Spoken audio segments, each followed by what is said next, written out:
This is a Sony FS5 II, and we're here with Claus Pfeifer from Sony to talk about all the news. Cinema 5D at NAB 2018 is brought to you by B&H, the professional source for all your video needs.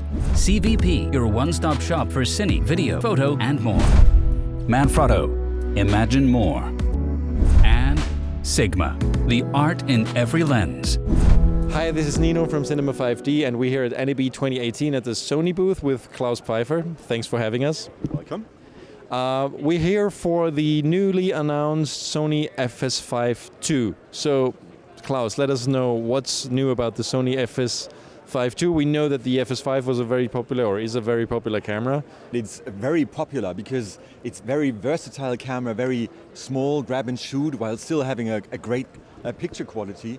We were taking the feedback that we received from the market and put that into the FS5 II.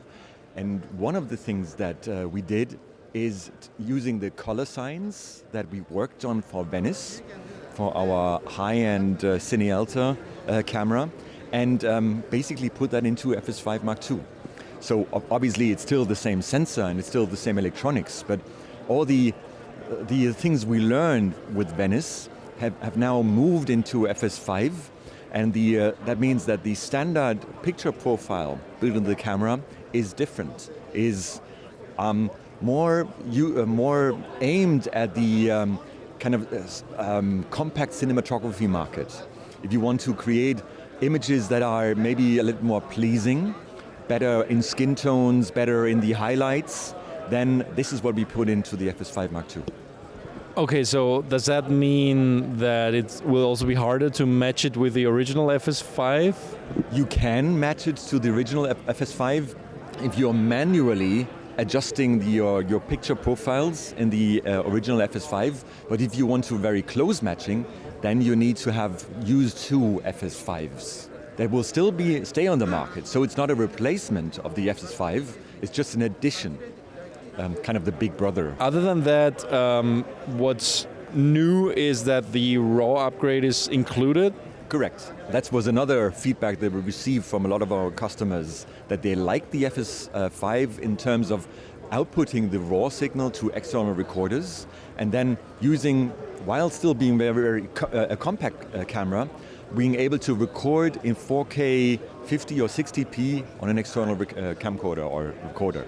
So apart from the color science and the RAW update, the high frame rates, have they changed, or what's different about those now? That's built in. So the camera records internally up to 120 frames per second continuously, and external recording is up to 240 frames recording. But so the high frame rate option that was an option before is now built in. So those used to be two separate firmware updates, is that correct? Okay. Correct. What is still an option, even in the FS5 II, is the MPEG-2 recording. That is still optional in both models. So let us know a bit about pricing and availability. You said that the FS5 is going to stay in the market. Is it going to come down in price? Good. So FS5 II will be priced at 4,752 euros from the beginning of June. That's body only. That's body only. There will be a K version of the Mark II, priced at 5,256 euros. But the FS5, kind of Mark I, will stay in the market, but will be slightly reduced in price, down to 4,250 euros from May. So what did the old one cost before with the firmware updates? That's interesting, because then you can compare what, So basically this is the camera for people who wanted both of those firmware upgrades, the raw output and the high frame rates, inside the original FS5, and then the new color science, of course, but now built in from the beginning. Now built in from the beginning, everything built in, so you don't have to worry about any option. So what was the price if I got those firmware updates before, just out of interest?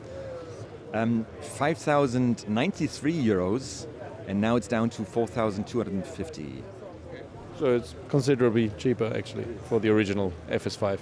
Very cool. Thanks for the introduction, and thanks everybody for watching. This is Cinema 5D here at NAB 2018, and stay tuned for all news from the show. Throughout the next days, we'll be publishing a lot more videos. Thank you.